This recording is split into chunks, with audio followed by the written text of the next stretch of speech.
Hello दोस्तों, आज मैं आपके लिए लेकर आया हूँ एक रोचक जानकारी। तो आइए हम देखते हैं।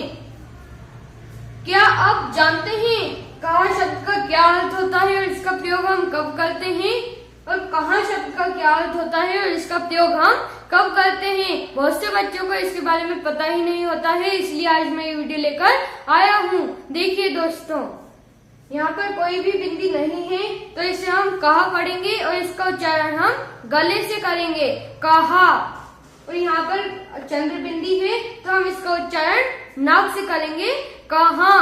तो आइए अब हम जानते हैं कि कहा शब्द का क्या अर्थ होता है और इसका प्रयोग हम कब करते हैं।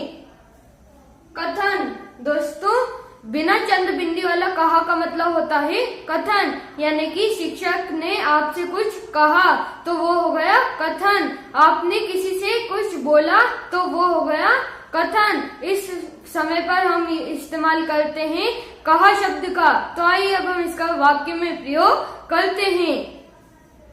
राम भगवान ने लक्ष्मण से कहा था, यानी कि दोस्तों राम भगवान ने लक्ष्मण से कहा था। जैसे कि आप एक और सेंटेंस ले सकते हैं।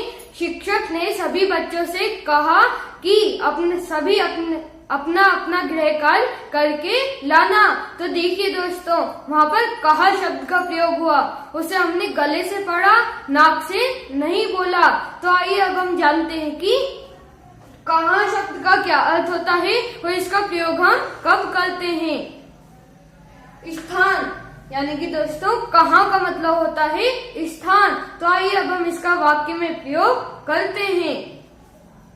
सीता माता सोचने लगी कि श्री राम जाने कहाँ चले गए, यानी कि सीता माता सोचने लगी कि श्री राम जाने कहाँ चले गए। तो देखिए दोस्तों, यहाँ पर कहाँ था, इसलिए हमने इसका उच्चारण नाक से किया। जैसे कि आप एक और सेंटेंस ले सकते हैं कि श्री राम सोचने लगे कि सीता कहाँ चली गई। तो इसमें भी कहाँ का प्रयोग होगा, कहाँ का प्रयोग नहीं होगा। इसमें भी हम नाक से प्रयोग करेंगे।